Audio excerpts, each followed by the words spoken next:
ọ̀run ṣayé mi kí n bá lè dúpẹ́ ṣoore fún mi lọ́pọ̀ aláòrán bí mi lọ́kàn balẹ̀ ò mọ̀ jẹ́ mọ̀ nira. ìrọ̀rùn ṣayé mi kí n bá lè dúpẹ́ ṣoore fún mi lọ́pọ̀ aláòrán bí mi lọ́kàn balẹ̀ má jẹ́ mọ̀ nira.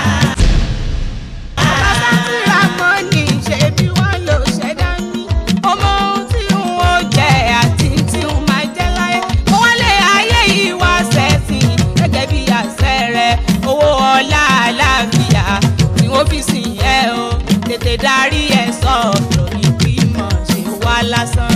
ìrọ̀rùn ṣayé mi kí n bá lè dúpẹ́ ṣoore fún mi lọ́pọ̀ aláwòrán bí mi lọ́kàn balẹ̀ má jẹ́ mọ̀ nira. ràkìtà ó dọ́là ọgbọ́n ò kọ́ làjọ ọlọ́run ló ń pínre ìfẹ́ ní ìbáwò àmì máwọn tó là lásìkò kó mọ̀ ṣe pẹ́ o àmì. ìràkìtà ó dọ́là ọgbọ́n kọ́ làjọ ọlọ́run ló ń pèrè ìfẹ́ ní ìbáwò kàmí máwọn tó là lásìkò kó má ṣe pẹ́ o àmì. ọlọ́run ló ń pínre fáwọn ẹrú ẹ̀ tó dá ọ̀gá tí ẹ rí yẹn ṣe báwọn tó ló ń gbé bọ́wọ́ ọ̀gá ó lè mú funfun bó bá wù ó lè mú dúdú ẹranko tí ó ṣe bí ọ̀gá yóò ṣiṣẹ́ tó pọ̀ rẹpẹtẹ àṣẹkún fàyà kúnnù lọ́lọ́ níbi ìṣẹ̀dá wọn.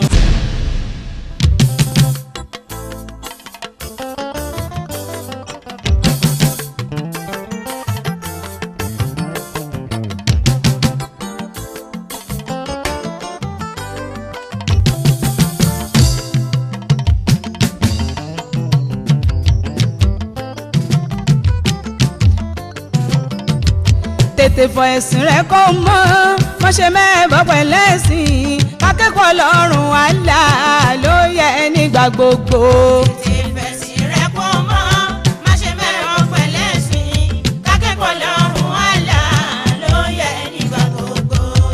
àlá ló ṣẹ̀dá kó wá kì í sọgbọ́n ẹ̀dá kan Ṣàngó bí ibà ò lérè òkè bí ibà ò lákó wá omi bí ibà ò lẹ́sàn ayé ẹ̀ mọ́ bọ́gun mọ́. tètè fẹ̀sìn rẹ kó mọ́ má ṣe mẹ́rọ pẹ̀lẹ́sìn kákẹ́kọ̀ọ́ lọ́rùn àlá ló yẹ nígbà gbogbo.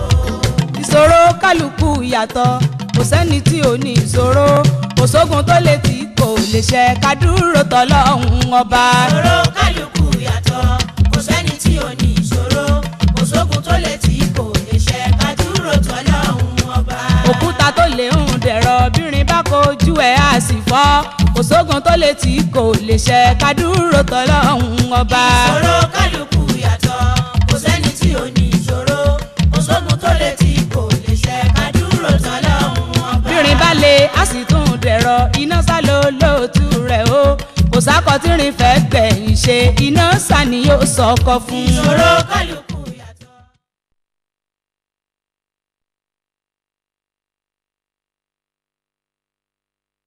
صلوا على النبي الكريم. صلى الله عليه وسلم. الحمد لله الحمد لله الحمد لله رب العالمين. adúpẹ́ lọ́dọ̀ Ọlọ́run. alhamdulillah. màá kọ́kọ́ kí àwọn bàbá wa tó wà lórí ìjókòó salamu aleykum wa rahmatulahi wa barakatu. wa aleykum assalam wa rahmatulahi wa barakatu. mi ò ní lè dárúkọ kọ̀ọ̀kan gẹ́gẹ́ bí àsìkò bẹ́ẹ̀ máa kí chairman wa of today Alhaji Dimeji Bankole bàbá Ẹ̀gbá tèmi náà jẹ́ àna Ẹ̀gbá mo mẹ́rù ní Ẹ̀gbá ni I'm sorry Ìlọrin lọkọ Ẹ̀gbá bẹ́ẹ̀ ni àbí bẹ́ẹ̀ kọ́.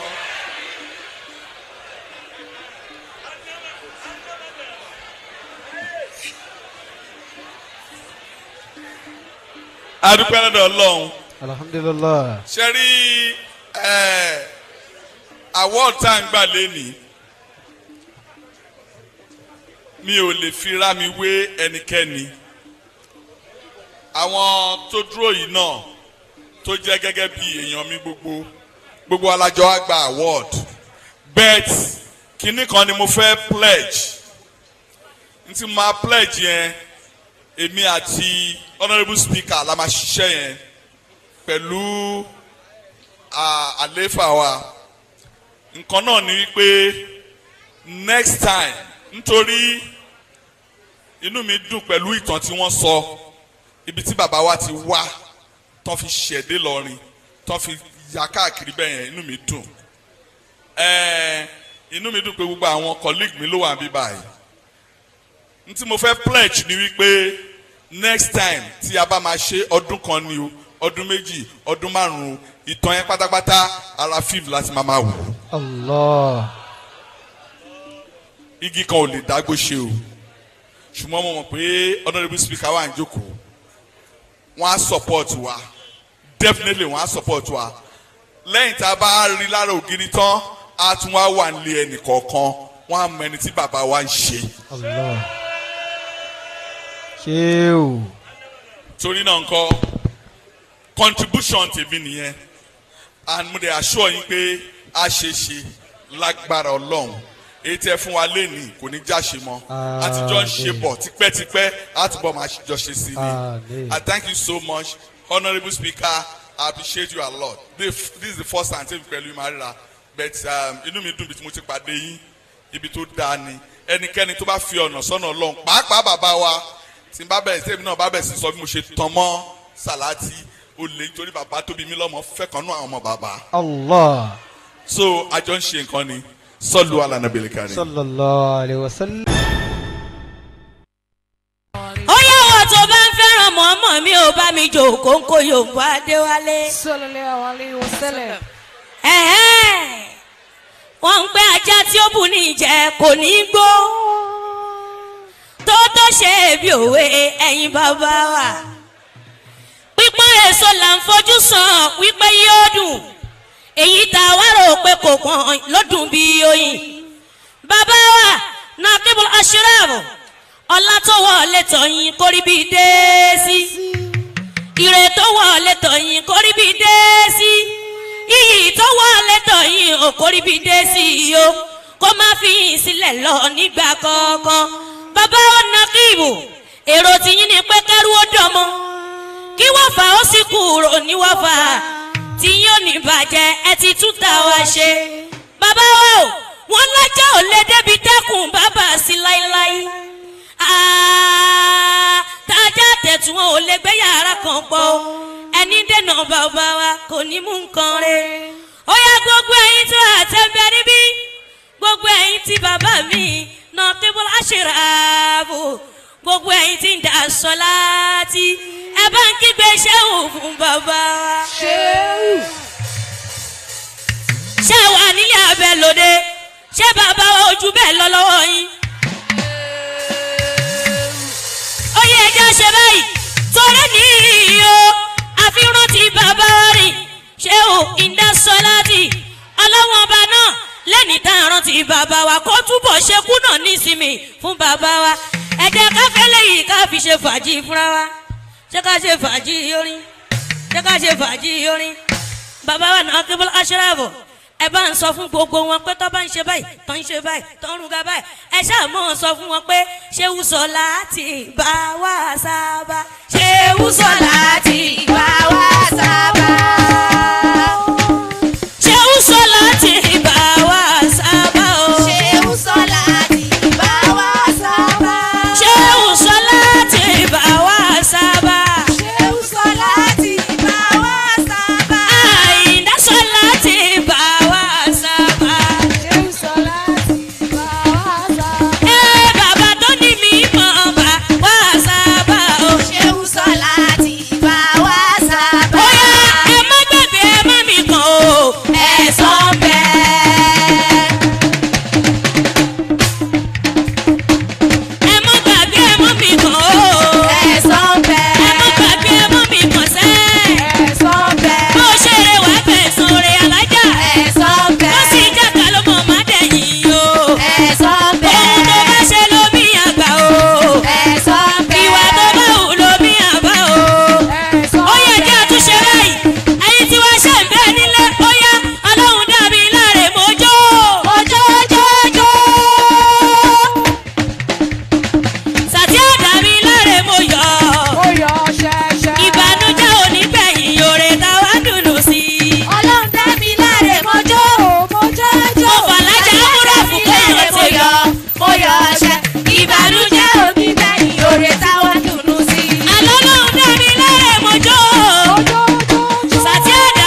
iwájú bàbá lágbẹ́dún bàbá wa nà kí mo láṣìíra ààbò bàbá wa àlefa sọláàtì látòrí bàbá wa sọláàtì mo fi bàbá wa sọláàtì mo fi kí bàbá wa àlefa sọláàtì sọláàtì àlefa sọláàtì bàbá wa àlefa sọláàtì bàbá wa àlefa sọláàtì oyè àlefa sọláàtì gbogbo bàbá pẹ̀ ní ibi rẹpẹtẹ ìmáàmù lọ́fà ẹ̀bà bàbá wa nà kí bọ́lá ṣẹ́rọ̀bù wọ́n ní kí n ṣáà máa dárúkọ àlefa sọláàtì bóyá ṣe báyìí àlefa sọláàtì bàbá wa sọláàtì àlefa sọláàtì oyè mo fi bàbá wa ṣẹ́gun Ibrahim gbọdọ̀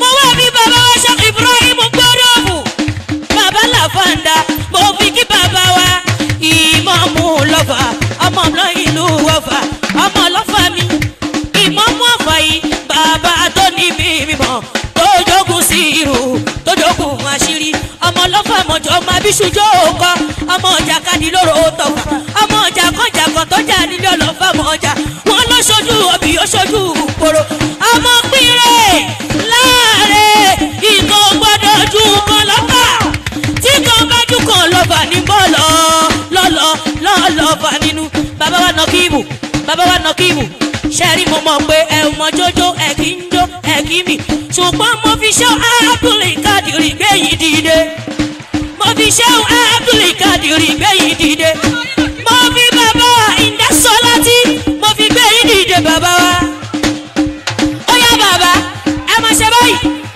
tẹ́ ẹ bá ti lè jó ẹ ṣáà máa mi wọ́kẹ́ máa jù sókè ẹ bá ta ló lè ṣe bí Sọláti ṣe ń ṣe. Àlefa Sọláti bàbá wa Nàkíbù ó yẹ ẹ jẹ́ ká gbé lárugẹ ẹ jẹ́ ká gbé lárugẹ Ṣéhù Sọláti ti ń gbà wo bí wò Ìdásọ́láti ti ń gbẹ̀yẹ bàbá ẹ̀yin ò máa ní dọ̀là rẹ̀ ó yẹ túṣe báyìí túṣe báyìí Ìṣọ̀lá ń kọ́ ó wà bí o Ìṣọ̀lá ń kọ́ ó wà bí o ẹ̀ẹ́bà Ìṣọ̀lá ń kọ́ àní Ìṣọ̀lá ń kọ́ ó yẹ nítorí bàbá mi Ìṣọ̀lá túbọ̀ sẹ́tú bàbá mi Ìṣọ̀lá wọ́n ṣèbó ti tán wọ́n tún ṣèbó ti parí ọ̀nà tó lúwa gbé ó wá jẹ́ ọ̀nà ìyanu ẹ̀wọ̀. اللهم صل وسلم وبارك على سيدنا محمد صلى الله عليه وسلم وعلى آل سيدنا محمد صلى الله عليه وسلم صلاة تنجينا بها من جميع الأهوال والآفات آمين وتقضي لنا بها جميع الحاجات آمين وتطهرنا بها من جميع السيئات آمين وترفعنا بها عندك أعلى الدرجات آمين وتبلغنا بها أقصى الغايات آمين من جميع الخيرات في الآيات وبعد الممات آمين اللهم آمين يا ربي يا الله يا مجيب الدعوات آمين gbogbo wa káyọ̀bá nẹ́bí lẹ́ẹ̀mẹ́ta kó hó dáadáa. sallallahu alayhi wa sallam. sallallahu alayhi wa sallam sallallahu alayhi wa sallam. akíkalẹ̀ bàbá wa mudirul markaz. adama Allahu hayatahu. ọlọ́njàrí bàbá pẹ́. àmín. bàbá wa OON. alladhi waratha abahu ilman wa mansiba. bàbá tí ó jogún bàbá tó bí ní mímọ̀ ó jogún bàbá tó bí ní ipò wa ma shabba aba'u fama salam ẹni ó bá sì jọ bàbá rẹ̀ kò ṣàbòsí bàbá ronsi ọba gan la rí gbogbo ẹ̀yin bàbá tí bàbá mudirul markaz rán wá bàbá wa Salati ní ẹ máa wọlé ẹ máa rọra bàbá wa Khalifa Salati ní ká máa kí yín púpọ̀ ọlọ́mọsàjẹ́ ṣe é pẹ́ ààyè náà tọ́jú ààyè gbogbo wa ọlọ́run níjọ́ bàjẹ́ ó kíkalẹ̀ bàbá mi bàbá wa Khalifa Salati ìwọ tó wí wọn ayé rí òní bàjẹ́ láyéláyé bọ́ ọba tó jọ pẹ́yọ̀ kan sí kọ́ bá dáa púpọ̀. bàbá wa gbọ́dọ̀ fún bẹ́lẹ́gbẹ́ bàbá wa Salati. Masha Allah. bàbá wa Ìmámù Ọ̀fà Lisanul Qadiriyya bẹ́lẹ́gbẹ́ bàbá wa gbọ́dọ̀ fún. bàbá wa àtàtà bàbá wa Sheikh Abdulhamid wọ́n bẹ́lẹ́gbẹ́ bàbá wa Ìmámù Ọ̀fà. bàbá wa Sarkin Gida ní markaz àbí àní bàbá wa Sarkin Gida bàbá wa Sheikh Ridwanullah ọlọ́njàre yín pẹ́ bàbá. mo fi Maulana Nakibul Ashraf mo fi kí bàbá wa Mimasa àti bàbá wa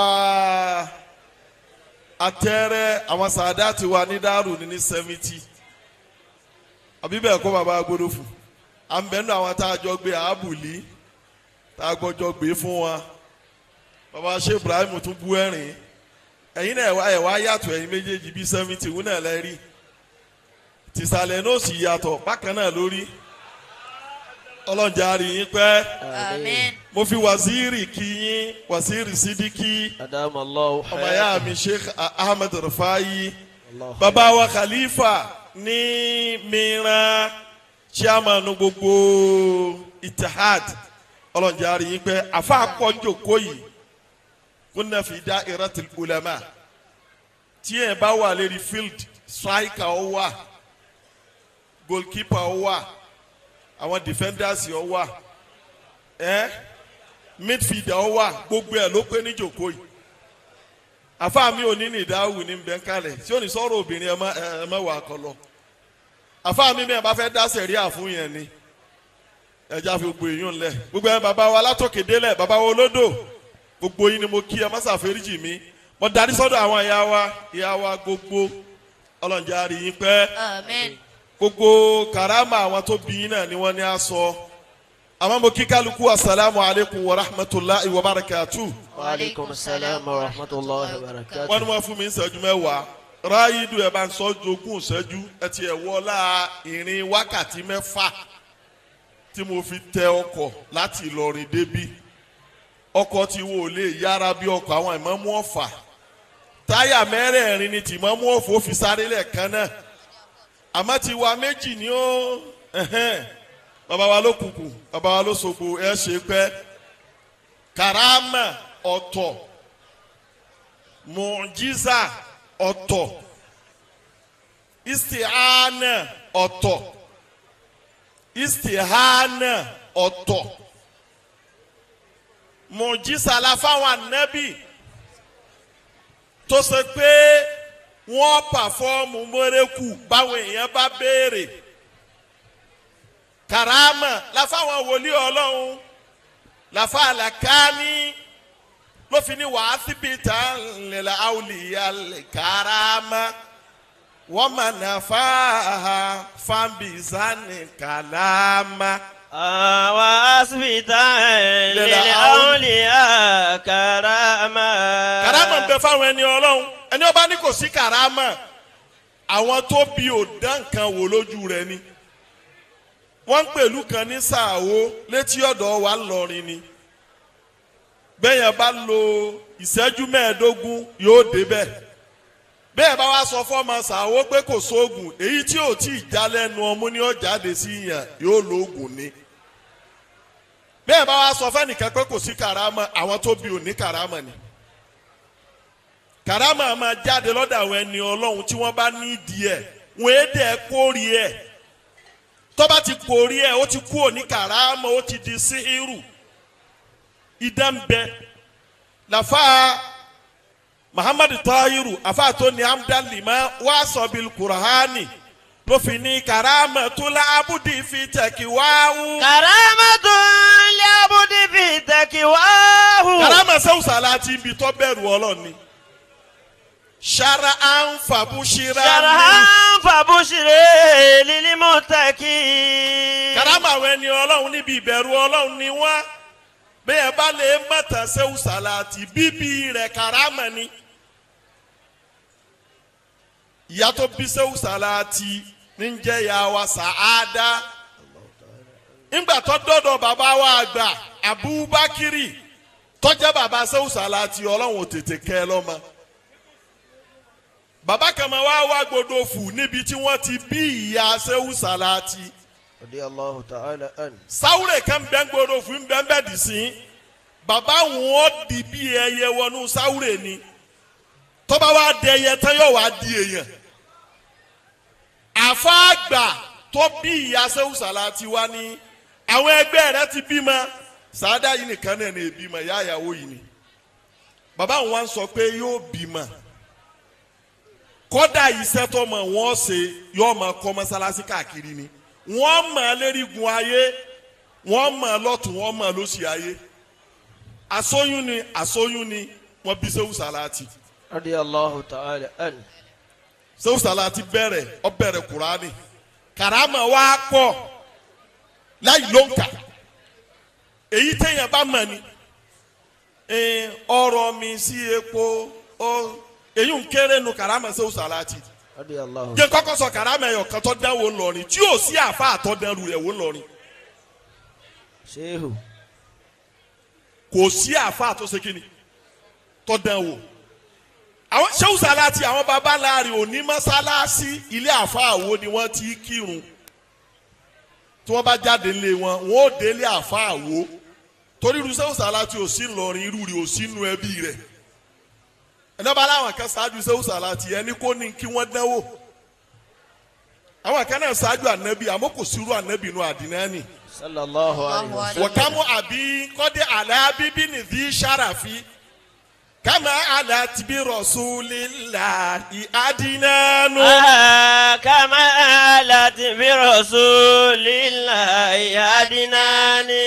Shehu Salati wa ọwa ni ntí mo gbé lọ́wọ́ ò lè gbà kí n má lè kírun bò mí torí ní jàmá tèmi jàmá mi ó sì kárí ayé yóò dérí igun mẹ́rẹ̀ẹ̀rin ayé ni ìwùlẹ̀ máa disturb àwọn tó wà mọ́sálásí òní yìí ní mọ́sálásí tèmi wàhálà pọ̀ láwọn mùmítùlà láìkí ń bẹ lọ níjọ náà tí wọ́n lò ní dàílà tó sì ní dàílà wọ́n wá pè é làgbájì torí wọ́n pe kíníkà ní ìrahásọ̀ lẹ́dà àwọn ní tawhidi ìrahásọ̀ ìyà tẹ̀mùhídù lil karama tẹ̀mùhídù lil mu'jiza muqaddimatu lil mu'jiza. Shehu Salati bẹ́ẹ̀ kékeré ní ti ń dẹ́ ìrahásọ̀ owó kèétí bàlágà bó bá dé Gbódòfù tí wọ́n kálukú Kùránì lọ bí kálukú bá fẹ́ sàlùwàlá bí kálukú bá ń pọn mi yóò náwó sómi omi ó dìde pàdé rẹ ni. kìí ṣe pé wọ́n kànga àwọn bẹ́ẹ̀ Gbódòfù dì sí torí pé a gbọ́dọ̀ mọ karama Shehu Salati púpọ̀ torí àwọn tí wọ́n jọ lògbà pẹ̀lú Shehu Salati abá àwọn tí wọ́n sì pàtà fún wa tí wọ́n jẹ́ sàábé law kunna tabi'iyya fanahnu wajadna sahaba lakaynahum asarnahum wa akhasna minhum abáwọn sàábé Shehu Salati akadé wọn agbọ ọ̀rọ̀ lẹ́nu wọn wọ́n di tí Shehu Salati dánwò wọ́n di láàrin wa pé tó dánwò ni ó sojú àwọn kòrókòrò Shehu Salati wa ló wọ́n dá mọ́sálásí tiẹ̀ lẹ́ wọ́n di wàhálà wọ́n kóra wọn làgbájì àwọn tí wọ́n lè pe Shehu Salati ló kọ́ ń bẹ́ńjọ́ náà tí ó kúnlẹ̀ lẹ́ẹ̀mẹ́ta kó tó dọ́dọ̀ wọn torí gbogbo tọ́lọ̀ ṣe fún Shehu Salati yìí kò fi kiri máa ń ká ìkun kì í yájú ságbàlagbà kódà Shehu Salati máa bọ́ àlìkínbà fáwọn ẹ̀kẹ́ ìtìrámà láwọn lẹ́hànáhùn kò bárò fi sínú bàbá tó bí àfáàkọ̀ ọ̀rọ̀ tí ń bẹ́ńbẹ́ yìí bàbá Kudusu bàbá tó bí Shehu Salati máa bọ́ àlìkínbà fún a ní àfáàkọ̀ ọ̀rọ̀ ní bọ̀ wọn àfáàgbà ni bí dákàlà sì tìjọ wá ó sì jù mí lọ lójú rí bàbá àgbàlagbà ni àfa alábìdún àgbà Shehu Salati máa bọ́ àlìkínbà fún kẹ́mọ̀ pé Shehu Salati bọ́lọ̀ ti kẹ́ ẹ tó kìí ṣe gẹ̀rẹ̀gẹ̀rẹ̀ kìí tẹ àgbà mọ́lẹ̀ níbẹ̀ yẹn bá tẹ Shehu Salati mọ́lẹ̀ yóò yíwọ́ wọ́n wá pè é ságbàjì pé ọlọ́fẹ́ ní mọ́sálásí oníbẹ̀ ni ń ṣe zawiya torí Shehu Salati wúwo awwalu man bana zawiya fi madinati Ilorin bal fi biladi Yorùbá katibata kò sí irú Shehu Salati lódìdí àfa Kánò Shehu Musa Alifindiki lónìí unsuri yamina summa thimala ma misilu sheikhi Salati. nbọ wa nbẹ nbọ àwọn karama ń tira wọn jáde sí mi ni Shehu Salati wà lọ àgbàjì àwọn tí wọ́n pè ní ǹdá tí wọ́n pè ló kọ́ nbẹ wọ́n wá pè ó sì wọ aṣọ tí wọ́n pa láró bí irú aṣọ ìmọ̀mọ́ ọ̀fà ẹ dìde ìmọ̀mọ́ ọ̀fà kan rí irú aṣọ tí Shehu Salati wọ̀nù wọ́n sì dé fìlà sanyẹn abẹ́tí ajá kó rí pé àwọn tọrọ sojú ń jọ náà wọ́n ń sẹ́bà ń tẹ́ lọ́wọ́ ń jọ náà àwọn yìí ni wọ́n pàtà fún mi àwọn yìí ń di fún wa wọ́n wá ní Shehu Salati wá kúnlẹ̀ pé wọ́n fẹ́ dá mọ́sálásí tèmi lẹ̀ ni kò sẹ́ni tó dán orí Ìlọrin tó dá mọ́sálásí dálẹ̀ lẹ́yìn àfàdá nìkan lè gbọ́ tán mọ́sálásí gbogbo yòókù ẹ̀mí sì lọ sí i kọ́dà ibẹ̀ ní Shehu Salati tún jí òkú kìí ṣe kó lọ dàfà sẹ́yìn dàfà sẹ́yìn tún jìnà wọ́n ń kọkùnrin kan ní mẹ́ńtó ńìlọrin ọ wá lè jẹ ìwé ọ̀dẹ́ ńlẹ̀ àfa àwo ọ̀lẹ́ àfa àwo ni a ọmọ Shehu Salati ni wọ́n wá ṣẹ́jú sí àwọn tí wọ́n bá ṣẹ́jú sí ìyẹn jọ́nà tẹ́yìn ó sì gbẹ́mí mi bẹ́ má ní òsì kankan ọkàn fúnra rẹ̀ ṣòfò dànù mẹ́wàá kù lọ́wọ́ àwọn èèyàn ọgbọ́ni ó ní wọ̀kìmí dìbì náà rè lè gẹ́ ìsìn wọ́n lọ́kùnrin. wọ́n ní wọ́n sì rán ní kólú àdóòwe mọ́tẹ́lì wájà ní. ọ wá lè jẹ ìwé ọdẹ àwọn tó wá ní ọmọ Salati ni wọ́n sì ṣẹ́jú sí ó sì lọ àfààní ẹgbẹ́ wọlé àwọn lọ́bọ̀ àfàwọn lọ wọn ń bọ̀ màlàndà ìwọ̀n lọ wọn ń bọ̀ àwọn tó ń wọ́n mọ tí wọ́n fi pààyàn téèyàn jí mọ́ wọn ni kò lè jí torí ń ta dẹ́wò lára rẹ̀ wá ìmọ̀ yẹn láti fi tì lọ ń wọ̀ padà mọ́ Shehu Salati ni wọ́n padà èrò wa pé afáàbá pé lóko rẹ̀ kínní ọlọ́sì wọ́n tún pè lẹ́lẹ́kejì nígbà tó pè lẹ́lẹ́kẹ́ tó ní náà afáàní dìde máa lọ lé kálukú bá pé eléyìí sọ ma pé tó ní dẹ́ bá kan onídẹ́ yóò wá yọ kínní kan lábẹ́ rẹ̀ tí ó fi mọ̀ pé léyìí èsè dán bíi ti Musa àti Fìràwọ́nà mọ̀jísà Musa minjinziya ti sihiri ali Fìràwọ́nà ni bọ́tù òun ẹsẹ̀ sihiru sáwọn yẹn ń gbọ́ Yorùbá mi àbí Yorùbá lọ́rin ní sọ ni Shehu Salati wá dá mọ́sálásí lẹ̀ wọ́n á pè ságbàjì ó ní dá mọ́sálásí tèmi lẹ̀ mo sì ti sọ fún wọn nísàlẹ̀ wọ́n sì ti fọwọ́ sí i fún mi ẹni tí ó bá wá fẹ́ wọ́n lè kírun lọ́hùn nù Shehu Salati bá dìde àwọn àgbàlagbà tí ẹ̀yin wọn ò lè nẹ̀rọ máa ń jọ́nà lágbàjọ ànitọ̀sẹ́ ẹgbọ́n tí ń dá wí olóhùn ọ̀dà mọ́sálásí tòun lẹ̀ òun sì ti sọ fún wọn báfàǹdà ti dá mọ́sálásí lẹ̀ kàrámà kan kò sẹ́ni tó dán wò àṣọ tẹ̀yìn ìlú tí kálukú wa lè kọ́ nísìn kàrámà tọ́pọ̀ tí Shehu Salati dánwò wọ́n gbé bàbá kan ní àlífà Mọ̀dákẹ́kẹ́ tí ń lo pọ̀pá akórèdé pọ̀pá ni màá lò mọ̀ bá lè wá báyìí tí màá tẹ pọ̀pá wá ni mọ̀ wá dọ́dọ̀ rẹ̀ kó tó kú ní Ṣàbánì ni màá ṣe ọ wá ní ọláfàdé oníkàrámà mélòó ọlọ́rọ̀ mi sí mọ́tò oníkàrámà kan nù olóhùn wa ń bẹ̀ àwọn dẹnu gbó ni mọ́tò wa takú àfáàní ń bẹ́ múnu òun ní astagfirullah àbáwọn afọ́ mẹ́mu ni onítọ̀hún wí sọ́kàn ọlọ́fààní ẹ̀rọ ẹ̀mú òun sínú mọ́tò ẹ kíkì mọ́tò ó sì dá wa wọ́n sì délé. wọ́n pe bàbá kan ní bàbá Sáré ní Àgbàjì òun ló bí àlífà bàbá Sáré bàbá tó dé tó wà ń bẹ̀ ó ní àárọ̀ mi sí mọ́tò nìkan káfà dandan wò propellor mọ́tò já àfààní ẹ̀ fi tẹ̀sùbá mi yìí kọ́ bí propellor wọn kíkì mọ́tò ó sì ṣiṣẹ́.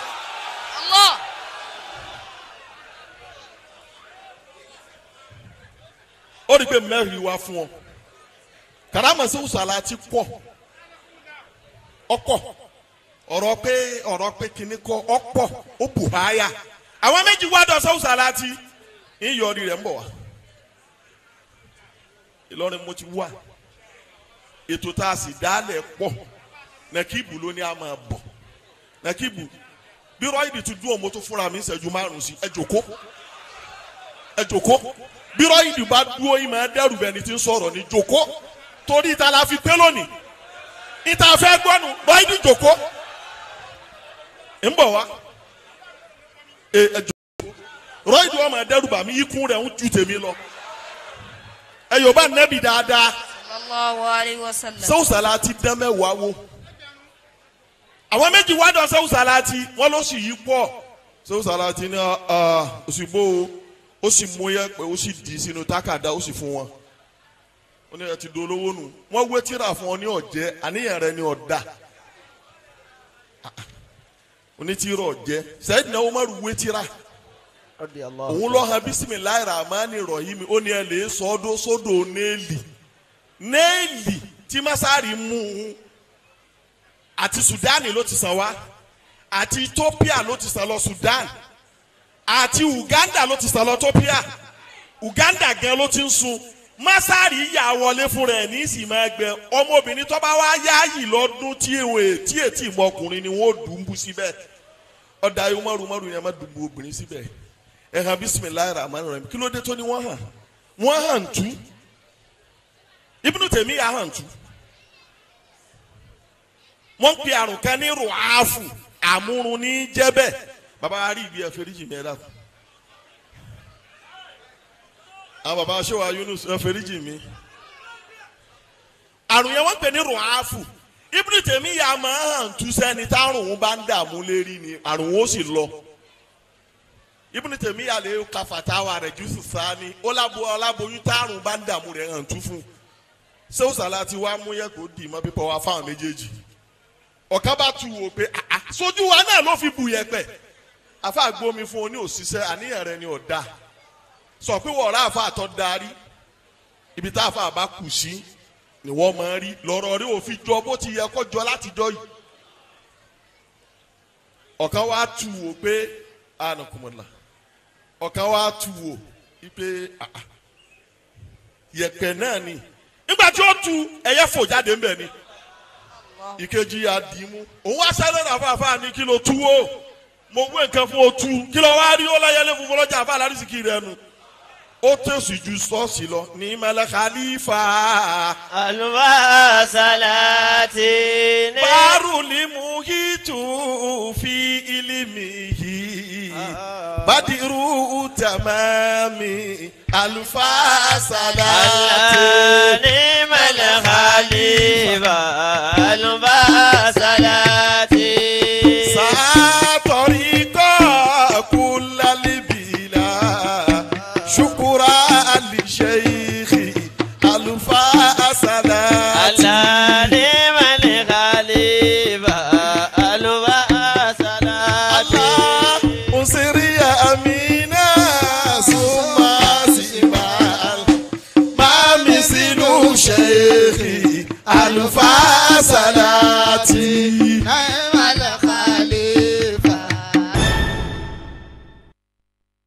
lábẹ́ àṣẹ baba Khalifa wọ́n ní wasiru sidik kí wọ́n gba kurani fáwọn ọmọ mubashara wọ́n bá ti ń gbà tán baba alágbára omi wọ́n fún wọn láwọ̀dù wọ́n bá ti ń gbà tán afa adamu látòsogbo kan fún wọn bẹ́ẹ̀ ni kan fún wọn láwọ̀dù láàrin ibẹ̀ ń àwọn baba mudirul markaz ọlọ́mọsá di ari wọn pẹ́ àwọn bàbá ni wọ́n jókòó yìí báwọn náà bá tún bẹ àwọn náà ó máa dunnú ni ìdùnnú ó ti kúnnú wọn. Allah. àfáàndé ò dáràn dè wá àwọn àsì dáràn kalẹ̀ fún wa. Allah. ló jẹ́ ká sọ pé káwọn amúnúdù wa lu ìlú. Alhamdulillah. ẹni tó bá ní ìta ṣe ìyá ọ̀dà kó ṣe ti bàbá rẹ̀ bó bá ti fẹ́. Masha Allah. bó ti wù wá là ń ṣe nǹkan wa yìí. Masha Allah. àlòkù tí ó kọ̀ wá lẹ́sìn bí wọn ló bá mú àwàlìjẹ́ náà dì í mú tọ́lọ̀ mẹ́jà àwàlìjẹ́ náà látọwọ́ rẹ̀. Amina. tàfáǹdà ti tó wa nípa báyìí kọ́ a lọ ọ̀dọ̀ àwọn bàbá ní markaz a ṣe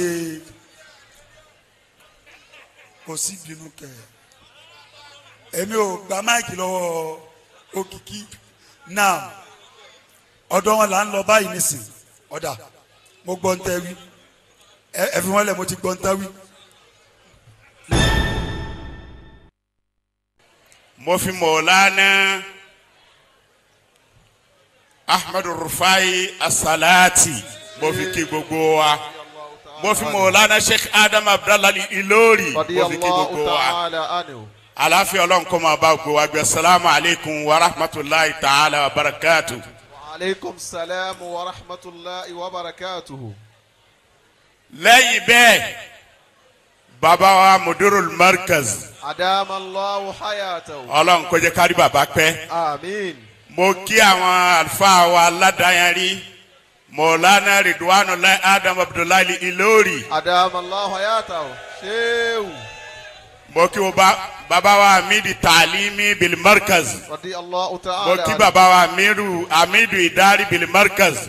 Ọlọ́run kó jẹ́ kárí àwọn bàbá wa pẹ́. àmín. ibi tí mùdírù bá gbé àwọn yìí dìde lọ ibẹ̀ kápá ni. mo kí bàbá wa Khalifa láti bàbá wa Sheikh. Ọlọ́run jẹ́ kárí pẹ́ o. àmín. Ọlọ́run jẹ́ àrí bàbá wa pẹ́. àmín. bàbá wa Alifa Salati. bàbá wa Alifa Salati. Mudirul markaz.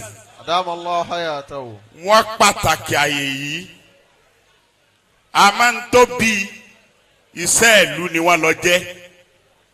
èní ni ìjírá tí wọ́n máa ṣe ní ojúde ọba nílọrin. èní yìí ni kò sì ṣe é ràn yàn lọ ibẹ̀ ò ṣe é ràn yàn lọ. pàápàá jùlọ àsìkò yìí làwọn kan ń sọ wípé mùdírù ò gbọdọ̀ dé lọrin ṣe wáàsí mọ́ tí ní òdi gbọdọ̀ dé lọrin ṣe wáàsí mọ́ ọba ní wáàsí yìí kí wọ́n lè mọ̀ wípé Ọlọ́run ló nílùú torí bẹ́ẹ̀ ní tí ò jẹ́ kí wọ́n lè wá nù wọ́n ní kí Ọlọ́run kó jẹ́ àrí gbogbo wa pẹ́ o. àmín. wà má nakọ̀ mú minihun ilá yóò mìíràn billahi al-aziz al-hamid. àwọn tí wọ́n ń sọ̀sọ́kúsọ wọ̀nyí ìjókòó tí a jókòó ìbò ti dá bó ti dùn tó yìí bídíà ní lọ́dọ̀ wọn o. lórí bẹ́ẹ̀ bàbá wa Salati èmi ò ní jánẹ́sì kankan mọ́ o. bàbá wa Salati mo tàn máa wí pé nínú ìwé tí ẹ fi lé wa lọ́wọ́ tí bàbá fi lé wa lọ́wọ́ tá a mú wá à ń ṣàádọ́ta ọdún wọn. tá a bá wo iye ọjọ́ tó wà nínú àádọ́ta ọdún ni ó jẹ́ 18,250 òun lọ́jọ́ tó wà ń bẹ̀. tá a bá wá ní ká wo oṣù tó wà ń bẹ̀ 600 ni. tó bá rí bẹ́ẹ̀ lẹ́nu ẹlòmíì kú lọ́dún kan lọ́dún méjì lọ́dún mẹ́ta àti gbàgbé ẹ̀. Allahu akbar. àmọ́ àwọn bàbá wọ̀nyí máa tú àwọn kan wà bẹ́ẹ̀. kọ́dí máa ta kẹ́ o mọ́ wà máa ta ti kára má tù hó. yóò dáa fún ọ. wà á ṣàkà o mọ́ wà ó fi náà ṣe àmúwá tù wà á ṣàkà o mọ́ wà ó fi náà ṣe àmúwá tù. gbogbo àfa ló ti gbọ́ yìí tí ọkà ń má tún jẹ́ máa fà mọ́. kó máa jẹ́ pé n ò káyà rárá a'udhu billahi minash shaitani rrajim bisimilahi rahmani rahim. a'udhu billahi minash àwùsù tèmi náà jẹ́ ó tó ọ lórí mo sọ pé nílò jù sẹ́jú márùn. waja'alnahum a'immatan yahduna bi amrina wa iqama salati wa ita az-zakati wa kanu lana abidin. ọlọ́run kó wọlé bàbá wa Nda Salati ọlọ́run kó láwọn wájú ọlọ́run gbogbo ntí kálukú wa tí a gbé débi lónìí tí ń jẹ́ ṣòro kọ́lọ́n kó dà kókó sọ di rọrùn èyí tí wọ́n ń jẹ́ ọ̀run ní ọ̀rọ̀ wa ọlọ́mọdé ó di ṣòro mọ́ àlàáfíà ọlọ́run kó máa bá gbogbo wa wí pé asalaamu alaykum wa rahmatulahi ta'ala wa barakatu. أعوذ بالله من الشيطان الرجيم بسم الله الرحمن الرحيم يا الله يا حنان يا منان يا ديان يا سلطان إنما أمره إذا أراد شيئا أن يقول له كن فيكون آمين فسبحان الذي بيده ملكوت كل شيء وإليه ترجعون آمين أجون تريد الله أجوتي الله mo sì fẹ́ bẹ̀ bàbá wa Salati àwọn tí ó kù tí wọ́n gbà pẹ̀lú àṣẹ bàbá Salati àti Maulana Nakibul Ashraf Sirrul Ajdad tí àti àwa tí a wà níbí nígbà tó ṣe pé yàrá kan náà ni gbogbo wa mo fẹ́ gbà yọ̀ǹda ẹ jẹ́ ká pè wọ́n pọ̀ baba salati wa khuz li banika وخذ لبنيك ولأيام ذخرا وأعط الله خصة احتسابا Sheikh Kamaruddin da sugar وخذ لبنيك ولأيام ذخرا àwa tí ẹnìró wájú wa yìí torí Ọlọ́run ẹ fún aláàyè láti mí díẹ̀ àráàyè mí ẹ jẹ́ aráàyè mí.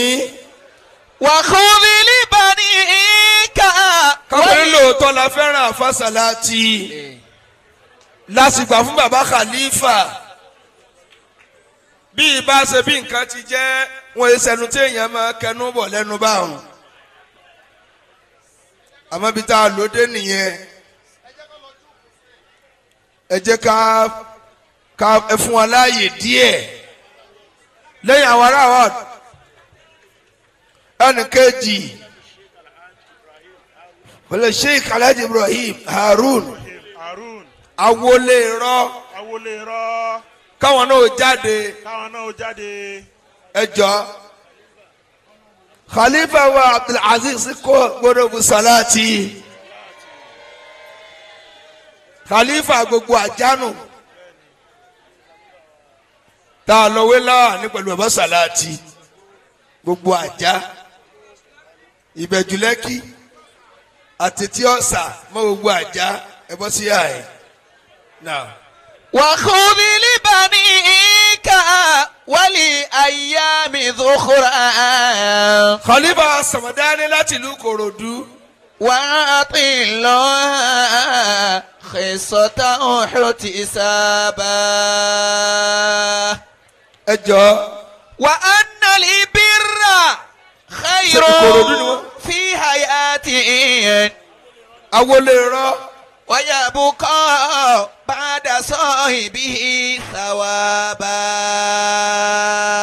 Samadani ẹ̀yin sì wà lẹ kọ́kọ́ dé bẹ́ẹ̀ ni ẹjọ́ ẹjẹ́ àyànjú ẹ̀ lọ́kọ̀ọ̀kan bàbá Salati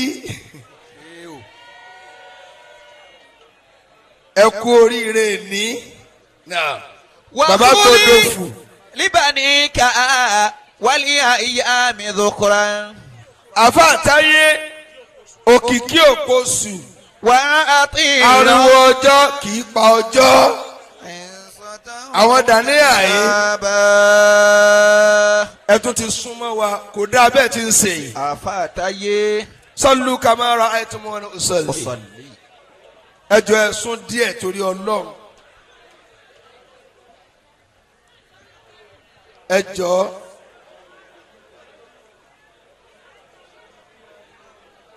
ẹni tí ó bá yà wọ́n kó sún náà àfà ẹ má jẹ́ nfẹ̀nu ara mi sọ pé kẹ́ sún ẹ̀ ní láìkì mi ń gbọ́n tẹ́ ń sọ mo fẹ́ yà wọ́n ẹ sún ẹ̀yìn kì í ṣe pé mo bẹ̀yìn o àṣẹ lápá kẹ́ sún ẹ̀yìn.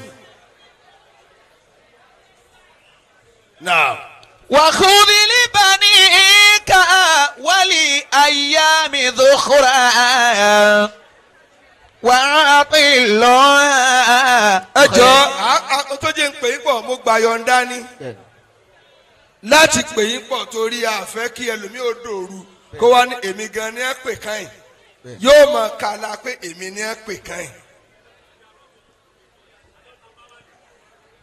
خذ لبنيك وخذ لبنيك ولأيام ذخرا وأعط الله خصة احتسابا. sáré bẹ́ẹ̀ ṣe ń ṣe tó èmi ò ní kánjú sọ̀rọ̀ ẹ kàn fi ń kọ́ àsìkò yín ni èmi tí mo pọn mẹ́rẹ̀ẹ̀rin pọ̀ ṣé ẹ̀pù yín tó ẹ farabalẹ̀ ká treat wọn dáadáa ẹ farabalẹ̀ àtọ̀. وخذ لبنيك. bàbá Sàláàtì ẹ sọ ṣéèwù ni gbogbo àfáà tó bá wá bí lónìí ó yẹ kó ronú lọlé gbogbo ń tà ń ṣe yìí ẹlòmíì ò ronú ẹnìkan ti kú láti 50 years sẹ́yìn ọmọ rẹ̀ sì tún rí ọlá ṣe ẹlòmíì ò ní tí ì kú ọlá rẹ̀ ó sì ti parẹ́. Allah. وكن رجلا. ìyẹn kọ́ khudh libanika. وخذ لبنيك. gbogbo àfáà tẹ́ ẹ bá lọ́mọ láyé kẹ́tó kú ni ẹ ti parí iṣẹ́ wọn. Allah. gbogbo à ń jòdè ká bí igún tẹ́ ń jẹ òdè ká bí ẹyẹ igún tẹ́ ẹ̀ ráyè ṣe tẹ̀sùbà gbogbo òrìn tẹ́ ẹ̀ rìn wàhálà tẹ́ ẹ̀ ṣe ẹ fẹ́ dá wàhálà sọ ọmọ yín lọ́rùn. Allah. gbogbo àfáà wa bí bàbá yìí máa mọ̀ kí n kálukú wa ṣe kínní ọlá ẹnìkan ní gbogbo ọ̀ràn ò jẹ́ tán ọlá ẹnìkan ní gbogbo ayé ò jẹ́ tán kálukú náà ti ń dájọ́ tiẹ̀ nísìn èsì ò tí ì dé ó dìgbà tí ẹ bá kú tán èmi ò máa ti ń yá àwọn àgbà àfáà lórí tí wọ́n ń rẹ́rìn lónìí lẹ́yìn tí ẹ̀ tí ì kú tí ẹ̀ tí ì lẹ́yìn ojú ayé yín gan lẹ́tì mọ̀ pé ẹ̀ lé lẹ́yìn òdodo mo sọ fún yín yẹn kí ni gbà kẹ́yìn ó kú láti 50 years sẹ́yìn ká tún wá láàrin ti rẹ kì í tún wá ṣe direct son kì í sí ọmọ gangan ẹ̀gbọ́n mi ọmọ èmi lẹ́ fi ń ṣe èyí ẹjẹ́ lọ tilẹ̀kùn mẹ́rí kọ́lọ̀ lè bá ṣe ní dáadáa.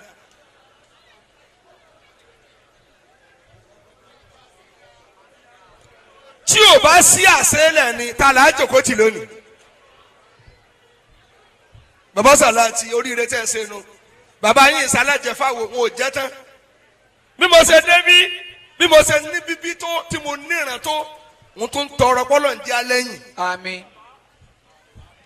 mílẹ̀ ń bá ká gbogbo yẹn àfa àtọmọ yín ò kéwu mọ́ ẹ kú òsì ọlá wo ló tó ọlá mímọ̀ nísìn ẹ wọlá mímọ̀ lára wa gbogbo yín ẹ lé ọmọ kó ń di kéwu tán ta ni wọ́n dúró jì lé yín ajá ní ìrọ̀lẹ́ ẹ̀kùn mọ̀nàká ẹ̀ àbí mùsù. mo tóbi fẹ́ sọ látàárọ̀ ń bínú kólúkálùkù ó fèyí ṣe wá sí tẹ̀sùbá tẹ́ ń fà ní àwẹ̀ tẹ́ ń gbà ní ẹjẹ́ ẹ̀mí yín ó mọ́ sọ́mọ ọlọ́mọ kápẹ́lẹ́ Sheikh Sàláàtì wọ́n pàtàn sí ayé kí wọ́n tó lọ ní ẹ̀sán ó ti ké.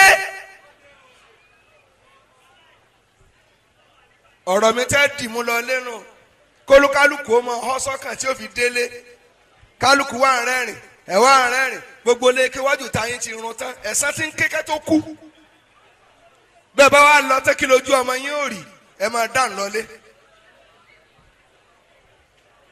àgbè fún yín nù èyí tí mo fẹ́ sọ káwọn àfọ̀ tó dìde nù ẹlòmíràn wà rẹ kíní ti pọ̀ jù òkú ni rántí tó tó báyìí rárá ẹni tí rántí ló tóbi ẹni tí rántí ẹ náà sì tóbi ìgbà mi òkú ó tóbi kò ní bí ọmọ tó tóbi torí ó fàbòsí sí ayé wọn jẹ ọmọ rẹ máyé ni wọn ni ẹ má dẹ wọn ọmọ àfa àgbà àdúgbò wa nà bọ́lọ̀ ti pè tí bàbá wọn nà. ọjọ́ ọ̀rọ̀ ń bọ̀ níjọba wa ṣe mọ́lìd ilẹ̀ ó tẹ̀jú dáadáa mo fọ̀rọ̀ mi pamọ́ náà díjọ́ tọrọ ó sọ̀rọ̀ kò sọ̀rọ̀ mo ń ṣeré lọ́wọ́ nìyẹn.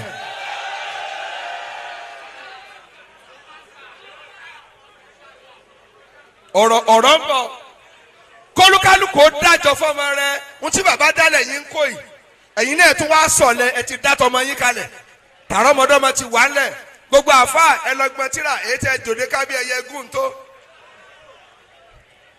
bóde bá ti kú ẹ ti kú nù ẹ mọ gbọ́kàn lóde iṣẹ́ ni ẹ ṣe kóde wá báyìí nínú yàrá jù bá ń lọ ta ló kọ́kọ́ gba tiẹ̀ bó lọ wí jèrè. wa khudh libanika wa li ayyami dhukhran. ṣúgà wà á ti dára ṣúgà owó tí 250,000 ni. bẹ́ẹ̀ ni.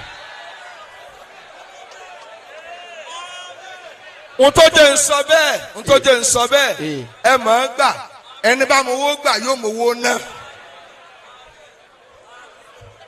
bàbá ẹnu yín sì dùn 250. ẹnà róyà ẹ mú wá 250. wọ́n tí ẹ fi rán mi sí yín ẹ ti mọ̀ pé ẹ ti bọ́ sọ́wọ́ ẹni ó jù yín lọ.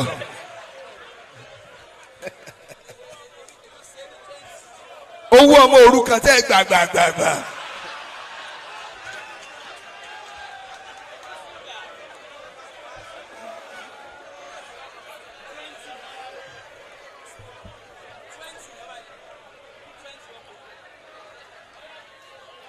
sẹ́kọ̀ọ́ ṣúgà Kamarudeen ṣúgà wọ́n láwọn ní 20,000 naira. Allahu akbar. bẹ́ẹ̀ bá fúyẹ́ alọ́mọ tó wúwo. bẹ́ẹ̀ni. tani ṣúgà tó 10,000 lọ́wọ́ ẹ̀ kó jáde. tọ́. tọ́ ní mọ kàràmọ́yàwó rẹ̀ tó bá délé pé àfògùn gbowó lọ́wọ́ rẹ̀ torí tẹ̀ sí amọ́nù ogun wọ́pọ̀ akínní wọn ti rìn wọ́n ti já nǹkan míì wọ́n ti kojú bọ́n tó jù ọ́ lọ bẹ́ẹ̀ ni bẹ́ẹ̀ ni bẹ́ẹ̀ ni bẹ́ẹ̀ ni àgbàlagbà tó ló ń pàdé àtàn tó ló ń pàdé ajá látàn mẹ́sàn-án ó lé nírìnkùnrin lájá òun ti ń wá aká kí wàá lò náà tọ́ ọ bá rìn tọ́ ọkàn kínní kan tá à ń lò níbi tí wọn náà jòkó jẹ́jẹ́ lọ ti rí àbí níbi tí wọn náà kojú bọ̀ ni wọ́n sá fún ọ kò jẹ́ nì.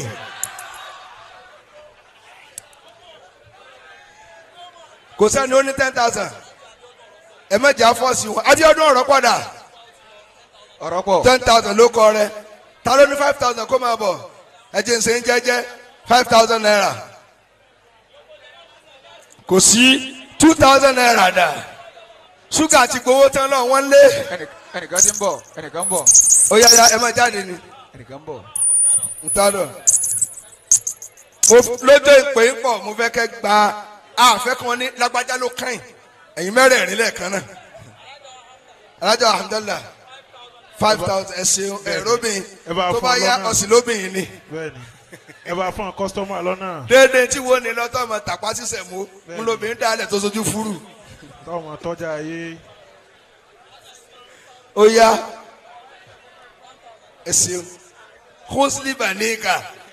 وخذ لبنيك ولأيام ذكرا ó tiẹ̀ yé ọ ó yé ọ. وأعط الله خصته احتسابا 20,000 ń sowó kéke. وأن البر bẹ́ẹ̀ bá ní lọ́wọ́ nísìnyí yóò sọ fún ìyàwó ẹ̀ pé béèrè ń tàjẹ́ lọ́sẹ̀ kan. في حياة agbọ́dọ̀ ló ń gbé. ويبقى بعد صاحبه ثوابا.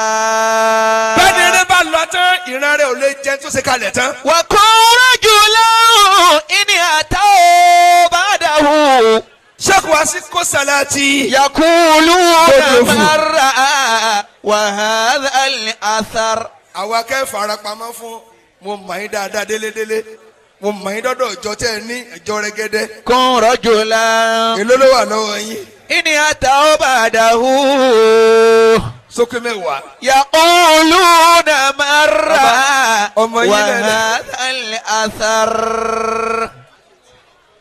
ṣé káàdì ó jẹ fún ara wọn kó mọ̀ jẹ́ tó. wọ́n fún wa ní 10,000 naira. الله siko salati. وكن رجلا. siko salati. tọ ẹ wá. ẹ wá abẹ́ ẹ wá. ẹ yà fún ẹ̀kọ́ sọ́mà. ẹ̀yà. وكن رجلا إن أتوا بعده يقولون مرة وهذا الأثر. wọ́n ti mọ̀ pé mi náà mo mọ̀ ẹ́ rí. salati siko salati gbódò fù. bó o lọ wí. nàmọ́ra. owó lálá náà mú wa. وهذا الأثر. àwọn àjọ ẹ̀jẹ̀ bá ń ṣe mọ́lì lọ́dọọdún gbogbo àjọ ọmọ mi títí ni. láwọn àjọ tẹ rí bó o lọ wí. كن رجلا ẹ̀yin náà gba tí. إن أتوا بعده bàbá ọmọ yín nù. يقولون مرة وهذا الأثر. àtàjà àti ìbẹ̀jùlẹ́kì tó fi lọ àtẹ̀tí ọ̀sà khalifa gbogbo wọn nù. ومن يرفع المطلوب هانت شدائد. small small but mighty. عليه ويهوي كل ما فيه يلقاء. ẹni tó bá lóun ó bàjá yóò ká agbárí wa lára rẹ̀. من عرف المطلوب a kan ní igbó gbogbo ọmọ rẹ̀ ó sì máa bá a sun ẹkún. هانت شدائد عليه ويهوي ìyẹnjú pọ̀. كل ما فيه يلقاء. khalifa wa awolera alhaji ibrahim haruna ahi so owó tí ń pé 50,000 èló wọ́n fún wa ní 40,000 naira. Allah. káàsì ni o. Allah. ẹ wá o baba salati da o baba alifa lọ́tọ̀. bẹ́ẹ̀ni. torí mo rí pé ó kù mẹ́wàá níbẹ̀ o. àbá ṣúgà wọn ń pè alówó àlífà. ọláṣẹ́ ní èló ní 5,000 ẹ mú 2,000 owó baba alifa bàbá ẹ gbà ẹni tí o bá tó bù jẹ èmi bù jẹ ẹni bá tó họ jẹ ń họ o baba alifa dà ọ̀nà ọ̀la ó yà wọ́n baba alifa dà ẹ̀wọ̀n àìsàn ya ìyá wa wọlé rọ èyí tí ń ṣe yìí má retí ẹ lóde rẹ o ọkàn àbùkù pé bàbá ìmọ̀mọ̀ ẹ bá mi gba owó ojú tí báyìí wù ọ sì máa yọ bí òrí bí mo ti lè ṣe nítorí ẹlòmíì ò fi lọ mí tí ó wà tẹ mọ̀nàká ẹ̀ mo tún mo lè fi dá sí 50 ọdún bàbá sàláàtì náà. انظر يمينا ثم شمالا ما مثل شيخي الفا صلاتي نعم الخليفة الفا صلاتي الفا صلاتي يا شيخنا أفا نقول الفا صلاتي يا شيخنا نعم الخليفة الفا صلاتي Samadan 6 Samadan ńkọ́ èmi ní ń bá mọ̀lídìí yìí lọ́dún ni wọ́n ti sọ fún yín bó lọ rí. Alfa salate ya shaykhana àti yanjú ẹ náà náà. Al-Khalifa èló lówó tí. alfa salate. èló ni sókè mẹ́wàá wọ́n fún wa ní 10,000 naira. Allahu akbar. gbogbo ẹ̀yin afa ẹ má jà jẹ́ tán o ẹ fò ní ṣe wá sí o. àwọn èèyàn ń bọ̀ wá náwó o. àwọn èèyàn ń bọ̀ kápẹ́ lójú ọ̀nà rọ́ọ̀fù ni kò ní rí báyìí o. Allahu akbar. ó yá àtó bẹ́ẹ̀ wá dà Sheikh Samadani láti Kòròdú ẹ̀yẹn wá dà ó bàbá Sàlátì dà ẹ wá ó kú mẹ́ ẹ̀ mú wa ẹ kí la wí Alhaji Bakr láti ìlú Ìlòbú Ìkòròdú ọkọ̀ ya nẹ́sìrù nù Ìkòròdú ó bàbá Sàlátì ẹ kẹ́ máa gbá lọ́wọ́ ni bòhùzẹ̀. بنيك والأيام ذخرا وأطلها خصة احتسابا تلوى بهم أن البر نصريودين حياكم الله أكي برنسس آمينة أيولا أيولا يا وخذ لبنيك أموبا ọmọọba. wálé ayé àmì dùkúrán. Alhaji Táyé òkìkí òpósù. ariwo pọjọ òkìkí òpósù. Tajudeen.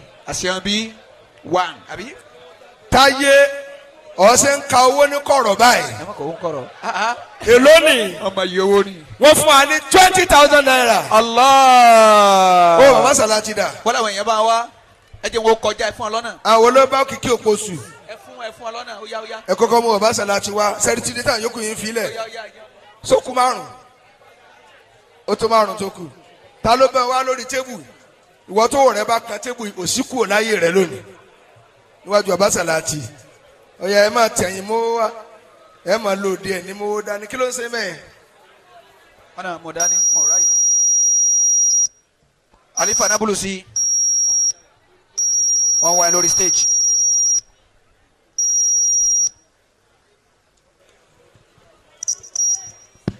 ta ló tún wà ń bẹ̀ tààtún ni.